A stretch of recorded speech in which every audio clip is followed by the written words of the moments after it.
Welcome to the Depth Perception Podcast. We go in depth about the perception and misconceptions of optometry, which include the business of optometry, social issues within optometry, and life as an optometry student. Coming straight from Dr. Jasdeep Singh Soni, Dr. Nadia Afghami, Dr. Douglas Akiti, and Dr. Svetlana Nunez.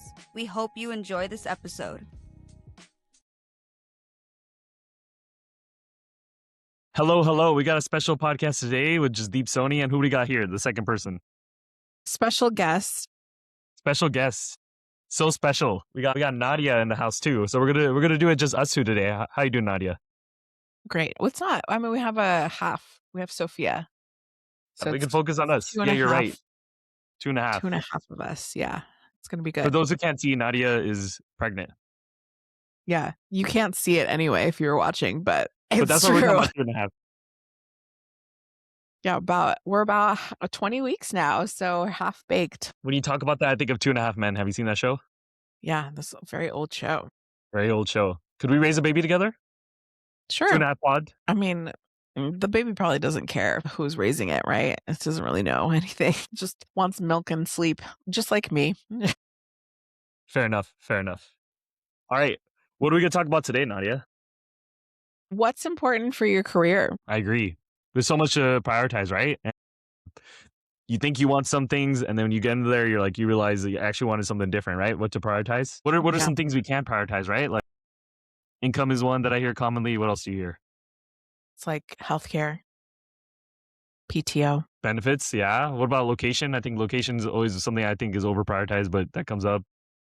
For you, yeah. But a lot of people want to be close to home. They don't want to drive. It's a lot. Yeah, I had that job in Vegas where I had to drive like 40 minutes to work. It was like the worst. I was like, I'm gonna drive again. 40 minutes one way? Yeah. In traffic, without traffic? Just without traffic, it was like 40 minutes. Yeah, that can add up. I have to do 3.5 hours before I get to the place where I work, and then 3.5 hours back. Different, right? I'm not doing it every day, so that feels a little easier. That's a lot. I hate driving. What do you do? What do you do on your 3.5 hour drive? Are you like listening to podcasts? Yeah, of course. Podcasts, audiobooks, and then phone calls. I love it. It's me time. Nice. Yeah, no, thank you. I will fall asleep after like 20 minutes of driving. I'm like, okay, are we there yet? No, don't fall asleep. Okay, so distance, location, income, what type of practice? Let's start there. Okay, why don't we start there? What type of practice do you think you wanted to start in? Well, I always did private practice. I think that was like my mode. And then I just did corporate recently and it was okay. But I felt like, I know I said this before, but I just felt like I was forgetting a lot of like good optometry because you're not like practicing it all the time, right? Like you're just doing refraction mostly. And then, yeah, now I have to brush up on all that. Like, okay, like what do I do about this abrasion and this ulcer and why does this look weird? And I had to treat uveitis recently and I was like, oh yeah, prednisolone again. I was like, shake it. It has to all come back to you because like if you're in a certain mode of practice, then you kind of sometimes prioritize the way that you practice in a certain way versus a different way in a different mode of practice. You forget because you're not seeing those types of patients anymore? Yeah. I mean, if you're not practicing it as much, like you don't remember as well, right? Like I remember when I first started private practice, I was just kind of like thrown into doing like sclerals and ortho-K, and I was like, I don't know what's going on. And they were like, it's fine, you'll just figure it out. I was like, okay. And now I'm like, yeah, I don't really remember that well, but I mean, I guess I could still do it if I like went back into it. But yeah, you don't know what you don't know until you don't know it, right? Like you have to like brush up on it. Okay, so you forget stuff when in your experience for corporate, but tell me about how did that make you feel from a variety standpoint? Was it more fun going to clinic every day because you had a variety of types of patients? Was it more stressful having to see a variety of patients? Could it be more relaxing, being a little bit more mindless and doing more fractions and keeping it more simple? Like, tell me where your head's on that. I think everyone's different. I think that I really like disease and management more. Like I don't want to, like we didn't take any medical insurance, right? And everyone is just there to get their refraction done. And then you're like, hey, there's a bleed in the back of your eye. And they're like, when can I get my glasses? And you're like, no. we have to send you to the OMD. Or if it's something that I could have watched, like I wanted to manage that because it was like, oh yeah, I want to see back in 3 months, but then they have to pay for the whole office charge and everything because we don't take their medical insurance. And then they're like $200 to come back. I'm not coming back. And then you You get just, $200 for a new exam? well, it's like 135 for a level 2. And then if you do like an optos, it's like another 40, right? Like out of That seems pocket. high.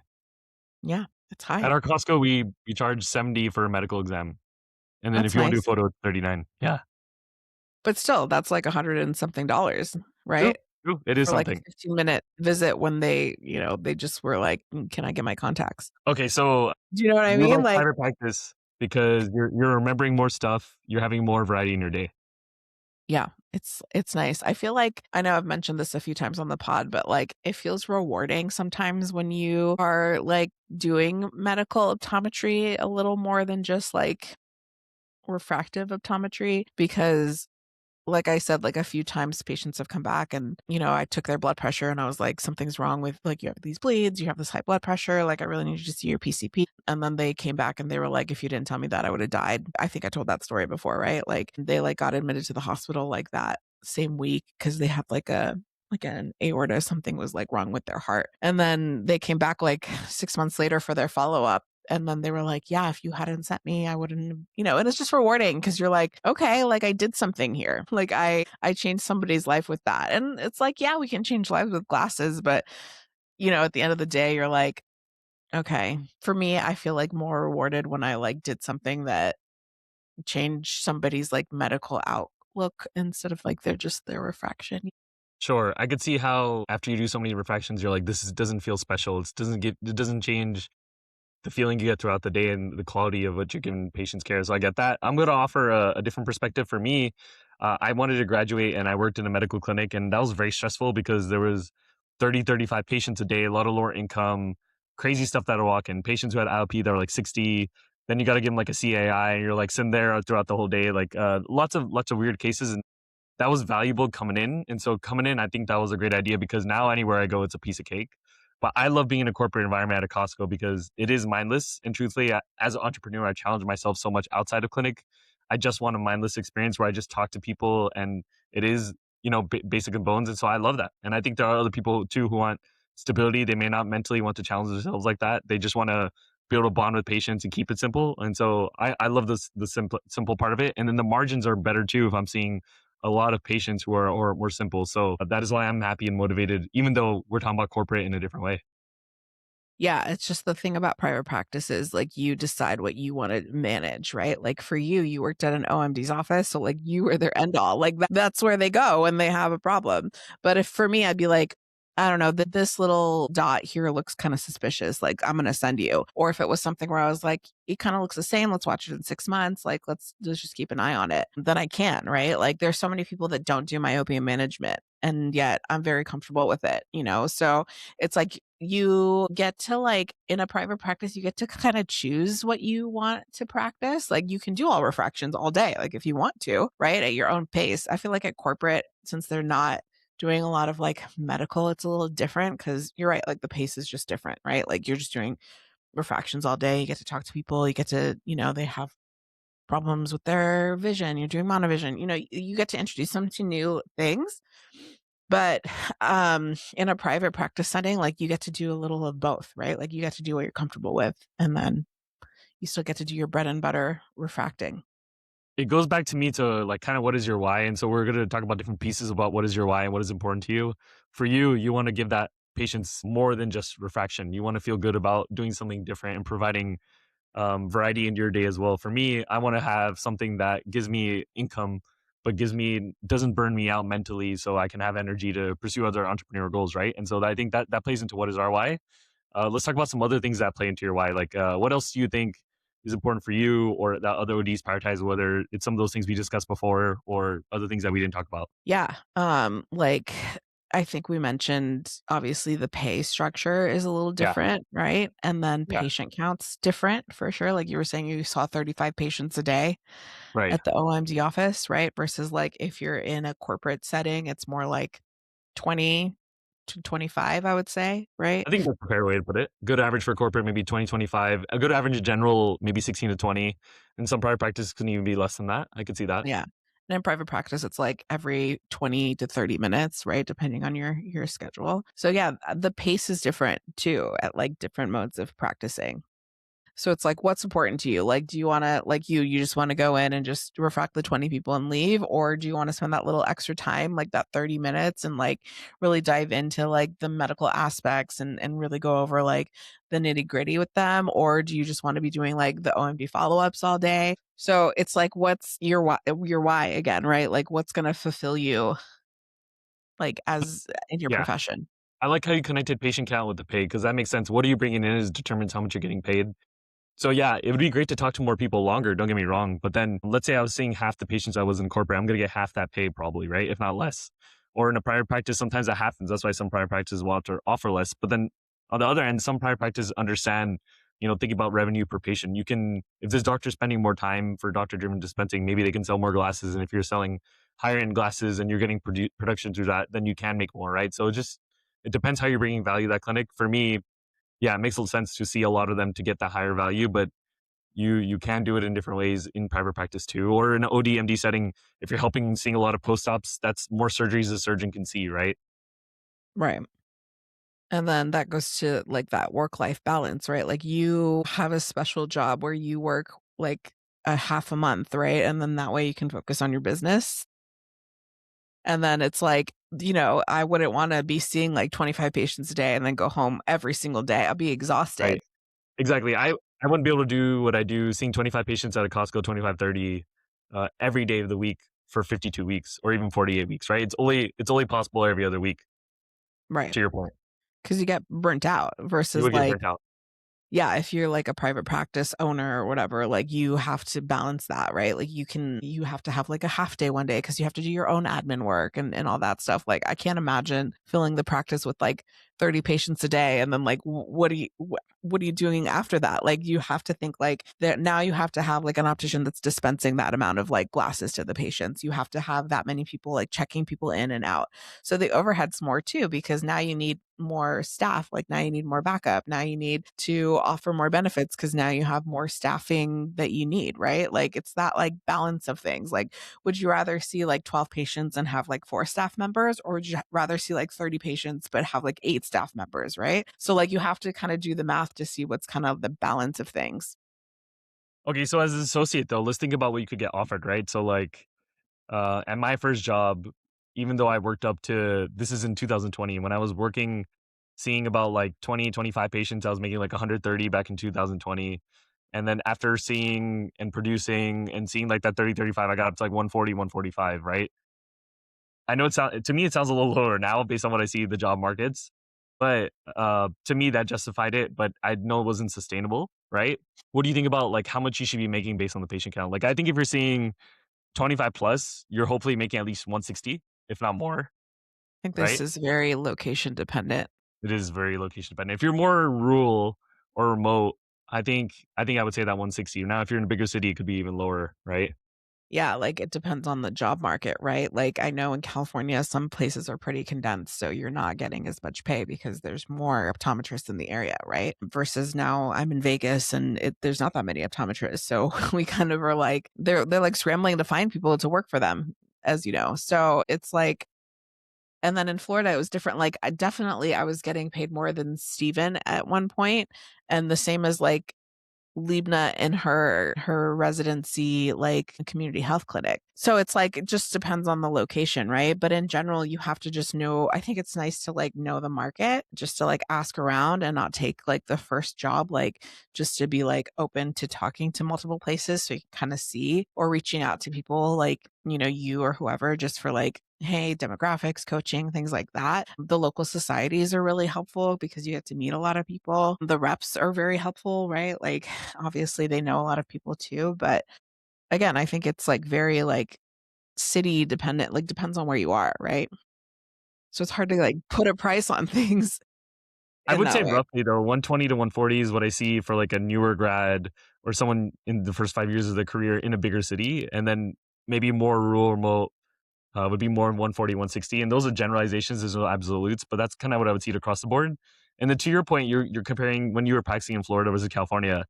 140 in California is not 140 in Florida, right? Because you don't have state tax. That could make like a $10,000 difference right there.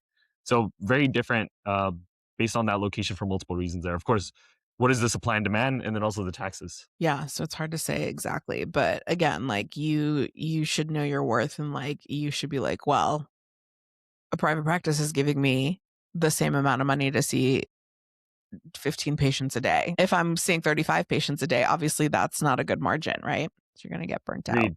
Agreed. Let's talk about one thing that I undervalued was like a bonus in production, because I think that is something I really like love. Like when you have motivation and goals that you want to hit, it makes you kind of push through seeing patients at the end of those long days, at the end of those weeks. My first job had something like that motivated me, but I eventually burnt out because it was only a small amount.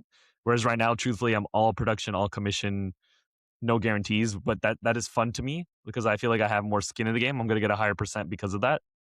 What do you think about bonus production? I feel like that's something I undervalued, and it's something that gives me purpose every day. I think it just depends too on the setting, because I remember we were in corporate, they gave us like a goal that was like never attainable, because like it's not our fault that there's like not people coming in, right? And it was based on like the amount of people that we had.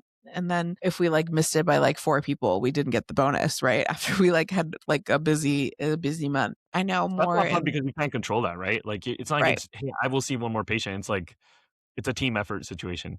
Yeah, and sometimes in corporate too, it's like you can't, I don't know how your bonus works, but like you can't be like, oh, if they buy this amount of glasses, then you get like 20% or whatever. That's more of like a private practice kind of deal, right? Because you're like, you also need this. You should get a second pair. You should also get sunglasses. And then the production's different. So I think again, like different modes of practice are gonna have like a different bonus structure. And you just have to figure out like what's worth it. Cause sometimes like just being like, okay, I don't know how many patients are going to walk through the door, right? Like, I don't know how you expect me to make the bonus. Sometimes they're unrealistic. So it's like better to just negotiate your bonus into your pay structure.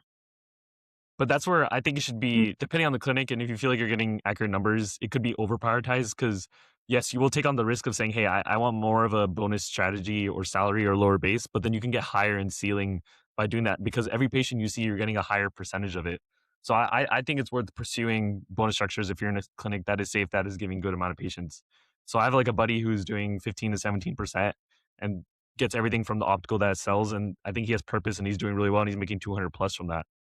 I myself am fully all commission just from the exams as a corporate. It's just exam based, it's not optical based. But that's, every patient, there's a percentage that's coming to me. So that motivates me, right, to take walk-ins and to do more. And some of these corporate offices get lots of walk-ins. So I think I recommend considering taking more risk on with production. I think it makes it fun. It really does. Yeah, for me, I'm not a good seller. So Well, I now you're don't, starting a business. So and I I don't think want to it's take kind of, walk-ins. Like I hate when people I'm so type A about my schedule. Like I want to know what it looks like when I wake up in the morning, right? Like I don't want to surprise. I don't want 10 new patient surprises. Like everyone's just well, different. I don't know. but then patients cancel, right? Don't you want to fill those spots up? Okay, like 3 patients, like 12 patients, or my whole day is going to cancel. No, I mean, there's How many some walk-ins coordinates. do you normally see? No, I think 2 to 3 is a good number. But it makes you sound like you're seeing more than that. You're seeing like 10 walk-ins a day. No, Okay. I think 3 or 4, like 2 to 4, depending on the day, right? Sometimes people cancel, but Costco's always busy and people show up. Yeah, it's different because you just have free advertising because it's right there. It's like, I'll have a hot dog and an eye exam today. And chicken bake. Yeah, you love that chicken bake. I love talking about it at least. Yeah, for sure. And I think like prioritizing again, like you have to write like what's important to you, right? Like, you mentioned earlier about like PTO and how you want to have your time off. And like I want to leave, like I don't want any surprises. Like I want to be out the door at like 4:30. You know what I mean? So So everyone's a little work-life different. balance that you're touching on, whether it's PTO or patients coming in on time, that kind of thing. I don't even prioritize PTO. Prioritize TO, right? Time off. Because like I want to produce when I'm there and I'm okay with not producing when I'm not there if I'm producing high enough to do that. So having time off to travel or go to conferences or work on entrepreneur goals, that's a huge value, right? So I think, standard PTO I'll see in big cities is like 2 weeks, if not 3 or 4 weeks in some more other areas. So that's pretty good there. If you could have like a whole month on top of holidays. Not a bad thing. Yeah. Okay, so we talk about kind of like income, location, patient count, modality. Anything else that you think would be important to you or was important to you, whether it's like health insurance or 401k or mentorship? Anything stick out when I said those things? I think at first you don't really know because I was like, I don't need to retire. And then my second job was like a 401k. And I was like, I don't know, I'll take it. I don't know what this is, but I'll match that. Also, like I was living at home and I just maxed out whatever it was because I was like, well, I'm not paying rent or mortgage. So I'm able to just like put all my money into wherever. It's crazy how much money I had back then. And now I have no money. It's like, Life of it's like so entrepreneur. nice. Hey, if you guys could live at home for like the first 3 years of life from optometry school, do it. It's like a lot of savings for So sure. let's say you have, I saw somewhere the average loan debt is like 230. Let's say you have $230,000 in debt and you live at home and you save $18,000 over the year on average, maybe, if not more. Hmm. Let's say rent's 2,000, so that's 24,000, right? That's $24,000 you're putting to your loan every year more, which compiles over 6% or 8% or whatever your loan is, even if you refinance. So then you're saving more than $1,000 every year. It's like 30 or 40,000 every year. That's compiling, right? So live at home, live like a student when you graduate too. It was great. Yeah, I remember that I was like saving so much money that I like bought my car. My Lexus, I bought it. Like I just paid cash. And then for like the wedding stuff, I paid a check and then I still had money to put down for the down payment of our home. And now my bank account has like $40 in it. So I don't know like how we went from that to it's because the mortgage cost so much. And then like everything's just like adding up, right? Like once you are like in real life, things are just different. So be Sure, a sure. student Things as long come, as you right? Like can. everybody who graduates usually now you're just having those conversations about getting married or having a wedding or having a baby or buying a house. All these things come up. So you gotta be prepared for those. Yeah. But if you live at home, you can save the money. Do you recommend someone live at home, even if it's a saturated area, take a less money? Or would you say, hey, if you can go to a lower cost of living area and get paid more, like how do you navigate those types of thoughts? You have to budget. You have to see what's in the budget. Because what if you're in the higher, but you're paying $3,000 in rent every month, and then now you have to pay your own food. My mom used to make my food every night. It was great, and now I have to go to the grocery store. It's the worst. It kind of has a double effect. Like lower cost of living areas actually pay you more because nobody wants to go there. That's a double effect, right? So back when I got that job, like I was saying, I'm making like, let's say 140, 130 back 6 years ago, right? I probably would have got paid like 120 in LA. So that's a $20,000 difference. And then rent, I was paying about 1,800. Rent back then in LA would have been like 3,000 still, right? So that's $1,200 difference per month on rent. And then about, I don't know, what's $20,000 tax. So let's just say it was 1,000. So that's another $1,000 that you're making more. So that's like a $2,200 difference per month by living in a more rural area or lower cost of living area. Yeah, but if Crazy. if you were in LA and you lived at your mom's house, Okay, so let's say that scenario, right? You live here, so then the rent is gone, but then you're also quality of life, right? Living with your parents, depending on how how your dare situation. you? I love my mom. I'm Love glad you my do. parents. They're great. I'm Yeah. sure it's not easy for everybody to go live on your own for 4 years potentially, and then go back home. That's also a thing to navigate. So there's that part of it, right? And then additionally, you're probably not gonna make as much in some of these bigger cities if your family's from that bigger city.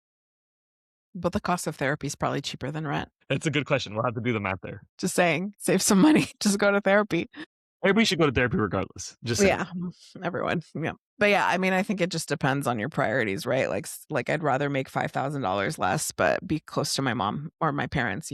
Fair. I think you just have to be honest with yourself, and I think it's hard for some folks. They think they say, "Hey, I just want to stay in the big city, the orange counties of the world, the downtowns of the world. I want to have fun. I have been living." But you will set yourself up so much better if you take a higher salary sooner, or you're strategic about your time off, and then you still travel, and then you get paid higher or lower cost of living settings. I think you just got to be honest with what's truly important, prioritize those top things, and then make decisions from there. Not just get lost by what other people are doing on social media, or whatever standard or fantasy you had like about having fun after graduating, because there are going to be challenges after graduating too. I think that people like you and Doug are not the rule, but the exception. Like nobody wants to leave. Everyone wants to stay. So it's like hard to like, it's for me, I'd rather get paid like $30,000 less, but be close to home. Like for me, it's like different, right? And now that I'm having a child and I'm married and we're all settled down, there's like no way to like leave anymore, right? But for you, you're single, ready to mingle. You could just be wherever, whenever, like, your family's not depending on you. You're not the only child. So, everyone's why is different. And like, Doug's really good also about traveling. Like he's always like, I'll figure it out. I'm going to go to New York. I'm going to go wherever. But for me, never. The anxiety of just doing that just alone is like, I would pay somebody $50,000 never to talk to me about that again. There's anxiety, you're right, to leaving, going to a new place, doing some things that are uncomfortable. But there's also, to me, anxiety and opportunity costs to not being uncomfortable, right? To not taking that higher paying job if you have the opportunity to do it. To not just saying, hey, how can I figure out my family life and go to a new place like you did, right? Like you went from Florida to Nevada. So you're doing things that are uncomfortable too, or starting a business, right? Like as someone who's starting a business, you're not getting all this income coming in, right? Like you're investing for the future. You're dealing with stress outside of 4:30 p.m., right? So you're doing things that even didn't align with just being an associate or what you thought easier too, right? Yeah, but again, it's like taking on what I want, right? Like for me, I don't want to work for anyone anymore. So for me, it's worth it to like buy this practice and put in the investment and make my own decisions and be off when I want to be off and be the one who's like, no, we're doing this. No, we're buying this. No, now I want to do this myopia management. Now I want to sell these glasses. Now I want to have this piece of equipment. Like for me, that's like more worth it than being an associate and just like coming in and passively seeing patients, but all the time being told like, no, we're not doing this. No, we can't do that. No, you can't take this day off. No, you have to do this. You have to be here on this day. So yeah, again, it's your why, right? Like what is important to you? And for me, like, it's just important to have that freedom more, even though, yeah, it's a lot more work. Freedom and autonomy, that is part of your why. That's why you're doing things that are uncomfortable, starting a business. For me, yeah, there's a unique quality of being a recruiter. I think number one, there's more value for me when I get to know a doctor and help them find a job and get to know them over like a 3-month period than just helping like a patient with glasses that you talk for 10 minutes to. When someone gets a job and they're seeing a bunch of patients, that gives me more value than, like I said, just getting someone a glasses prescription. So that is fun. And then the creativity part about it, right? Like helping someone find a job, just helping someone hire is not easy, right? It's not guaranteed. Like there's a chase with it, and so I like the chase aspect too. So that feels challenging, right? It feels like you're playing Tetris with pieces and puzzles, and you're trying to make it work. And so, as someone who just likes to talk deeply with people and get to know them deeper too, that aligns with my why too, right? So the chase aspect, the relationship building, the non-guaranteedness, that is why I enjoy what I enjoy, and that's why it aligns with what my why, right? So I think we're even talking about how our personalities are impacting what our decisions are being made in our career. Yeah, and I think we have talked about like the next couple of pods coming up talking about like the different modes of optometry and like what you can do because there's so much that you can do with this degree, right? Like it's not just refractions, it's not just owning a business, but like teaching and recruiting and just helping with the legislative part more and all this stuff. So there's so much like that you can do depending on like what your passions are really. Good teaser for one of our future episodes here that we'll get to. So for now, hopefully this was helpful with thinking about what you want to prioritize or what are some thoughts that maybe you didn't think that were important. My recommendation is, make a list of what is important to you and what is your why, like what do you want ultimately in 5 years, and try to prioritize, location, not just location, but income, patient count, modality, benefits, and then really prioritize what's really important to you and how does that fit in your long-term picture of, being an entrepreneur, being a teacher, or finding a family, or where you want to live, that kind of thing, right? For sure. Well, this was fun. We teased a little topic here about the modalities, which we'll get to, but hope you guys enjoyed the pod with me and Nadia. And, as a recruiter who's helping people in Tennessee, California, Nevada, Arizona, happy to help you all the time. But yeah, excited for you guys to join us on the next episode. Thanks, guys. Bye. Hey guys, thanks for listening to the Depth Perception Podcast. Don't forget to like and subscribe on all of our platforms, including Spotify, Instagram, Google Podcast, Apple Podcast. YouTube. Make sure you click that button. Double tap that. So you guys have no reason not to follow us and tune in to the next episode. Stop wasting time. Get in depth. Subscribe.